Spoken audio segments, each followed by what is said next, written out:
Judith Liebenthal Robinson lived life to the fullest. She attended City College of New York and became a NASA scientist. She met her husband, Glenn Robinson, while working for NASA in the early 1980s. Probably 1983 in Washington, D.C. the first time we met. I had worked for NASA and she was working for NASA up there, and I had been asked to go up there and work on the Space Station Task Force. I met her in a gym. We did a lot of traveling with friends from Lakewood Yacht Club, which we were a member of, and we basically probably sailed 80% of the islands from the BVIs all the way down to Grenada. Judy and I both belonged to Lakewood Yacht Club. I knew of her. We really became good friends about year 2000. I was going through a divorce and she just embraced me at that point and we became best buds. Judy was Dr. Robinson. She was PhD, Associate Director of Life Science for NASA. She studied human behaviors in space. She was a scientist, but she was also a jazz dancer, a ballerina. She put on circuses and dances at our club and she was very full of life. Judy was just a fireball. She could manage 3 or 4 projects at once, and her social calendar was equally full as her professional calendar. And we met on a sailboat, as a matter of fact, at a party. We became very, very close. Despite regular exercise and a healthy diet, Judy noticed that she was bloated in her abdomen and would check herself into the hospital. She was bloated and she couldn't get some of her clothes on because of how bloated she was, and then she started having some pain, so she went to the emergency room. She had fluid in her abdominal cavity. She said, "I'm looking here, this report says that I have a baseball-sized tumor on my ovary." Very quickly was diagnosed with stage 4 ovarian cancer. Judy had been diagnosed with the deadliest form of gynecological cancer, the silent killer ovarian cancer, and it was in stage 4. That's when she met Dr. Pamela Solomon, who was an assistant professor at MD Anderson Cancer Center. She was a little bit distraught when she was initially diagnosed with cancer, as she had always been in good health, always ate well, and really sort of always took care of herself.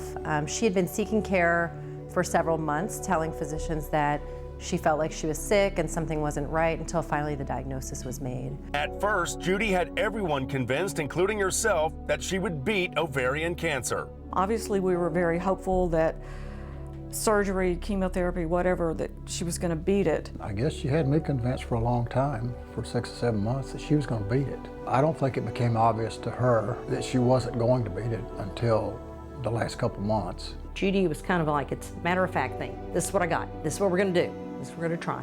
And of course, you know, she didn't want this to happen to anybody else, which is the reason that she wanted the organization to be formed. Something needed to be done. I think this was her way of saying, you know, this happened to me, but it shouldn't happen to anybody else. So her mission was to get the word out, I guess is really the essence of it. How the cancer looks under a microscope is called a grade. The stage determines the chances of a cure. Judy was upset that it wasn't detected earlier when she had some of the symptoms. Judy was angry. She missed it. Her doctors missed it. She had complained for years that things had been changing with her body. Bloating, tiredness, it's feeling full early. It's very subtle changes that when you reach 50, your doctors always tell you, well, when you get this age, those are pretty common symptoms. Hope turned into acceptance, but through it all, Judy was strong in spirit. I think the transition from being angry to the reality that this isn't going well and maybe the outcome's not going to be I beat it. Judy lived 10 months after diagnosis. Somewhere in that transition time, we got to do something. Make this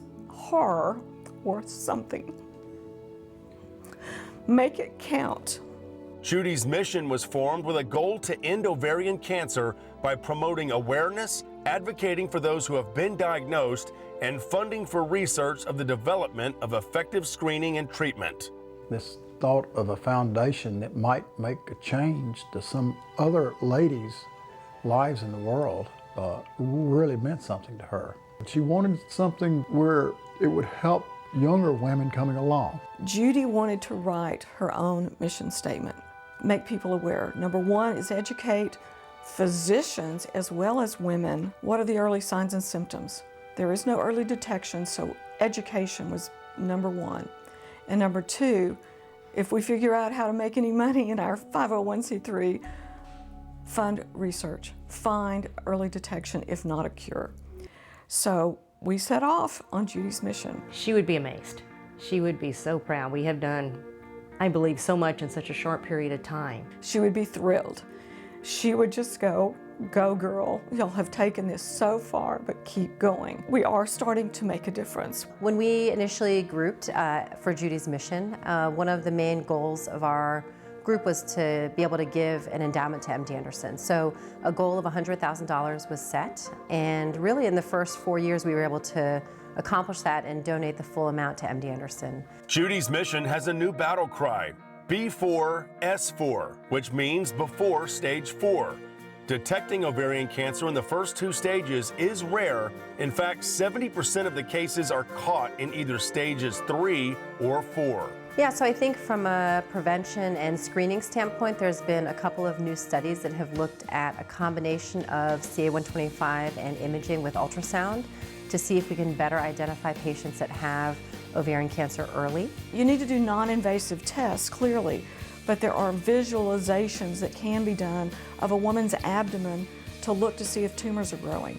There are blood tests that can be done. Our advocacy piece is one of our strongest things that we do. A Young Investigator grant has also been set up, plus survivors of ovarian cancer speak to students at nursing and medical schools about symptoms and the ovarian cancer diagnosis. When I was laying on bed getting my first chemo treatment, I said to my friend that was there with me, if I make it through, I have to let other women know. They kind of did surgery, left a little bit of ovaries since they didn't know if I wouldn't have kids someday. I had 5 rounds of chemo, 1 every 3 weeks. Hair fell out within a week. No fun. It's incredible to see how many people die needlessly year over year because of misdiagnoses or because doctors didn't want to own up to what they suspected or because there's enough funding for research for early detection and early treatment. Looking at new therapies, looking at new medications takes a lot of financial support, which we can't always get through grants or through pharmaceutical companies. So when families or organizations make donations to our department, it really helps us pay for the things that we need to move the field forward. The lives that we're trying to save, I mean, it impacts anyone who has a female in their lives, and everyone has a mother. Wouldn't it be fabulous if all reproductive cancers could be caught in stage 1 or stage 2? Stage 1, ideally. I think we would have our mission accomplished. It's really getting the information out there, and hopefully someday we come up with a cure for it. You can make a difference in the life of women all over the world. Visit judysmission.org.